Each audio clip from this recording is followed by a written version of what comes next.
Kita masih berbicara mengenai mendisiplin anak. Mendisiplin anak boleh asal kita lakukan dengan cara yang bijaksana. Apa itu mendisiplin dengan cara yang bijaksana?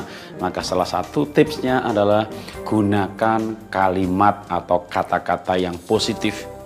Misalnya anak Anda nakal, anak Anda malas, maka katakan, kamu anak baik tidak boleh nakal, kamu anak rajin, kamu harus bangun pagi karena kamu anak rajin. Nah, itu kalimat positif.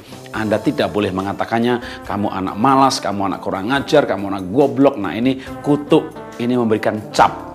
Mengapa kita harus menggunakan kalimat yang positif? Karena kalimat itu membentuk citra diri anak. Sedangkan citra diri adalah bagian dari kecerdasan spiritual yang sangat penting. Bagaimana orang menilai dirinya sendiri. Ketika anak dikatakan kamu goblok, kamu jelek, kamu malas, itu anak justru akan menilai dirinya seperti itu. Maka kita harus boleh marah, tapi harus menggunakan kalimat positif. Kamu anak baik, tidak boleh nakal. Kamu anak rajin, harus bangun pagi. Jadi kalimatnya positif. Boleh emosi, boleh mungkin namanya manusia, kalau nggak boleh emosi malah mati gitu ya. Tapi ketika emosi pun gunakan kalimat yang positif. Jadi volume boleh makin tinggi. Kamu anak baik, tidak boleh nakal gitu ya. Jadi tetap kalimatnya positif. Nah, kalau kita mendidik dengan kalimat yang positif, waktu terus berjalan, maka anak akan menilai dirinya yang pertama positif. Yang kedua, dia tidak kepahitan seperti kalau diserang dengan kalimat yang negatif.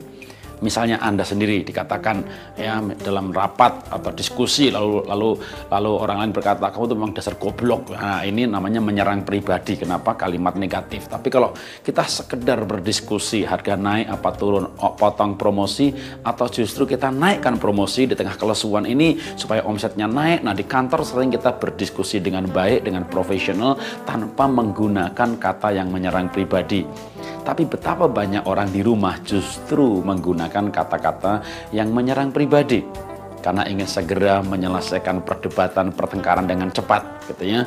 Baik pertengkaran antar suami istri ataupun orang tua anak, orang tua langsung smash habis dengan mengatakan kamu goblok, dasar nakal. Nah, ini memang menghentikan perdebatan, tetapi ini melukai hati. Jadi sebenarnya mendisiplin boleh, marah boleh, tapi jangan menggunakan kalimat yang negatif.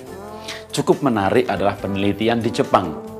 Profesor di Jepang meneliti air yang diberkati, diucapkan kata-kata positif, maka molekul air itu tampak begitu indahnya. Tapi ketika air ini dikutukin, maka ternyata molekulnya pecah. Nah, manusia ini 70% air. Maka kalau kita mengucapkan kata-kata kutuk yang negatif kepada anak yang adalah manusia yang 70% air, maka molekulnya menjadi tidak baik, pecah, rusak, jelek. Tapi kalau kita ucapkan hal-hal yang positif, maka orang memang sadar kesalahannya, ditegur. Tapi itu cara yang membuat orang tetap merasa nyaman karena memang ada pengaruh pada perkataan yang kita dengar. Kalau Anda diuji, dikomentari, dihakimi, disalahkan, diremehkan, Anda tidak nyaman bukan?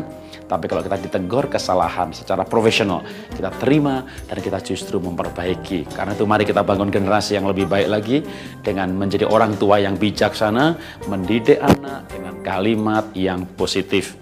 Salam sukses, salam bahagia.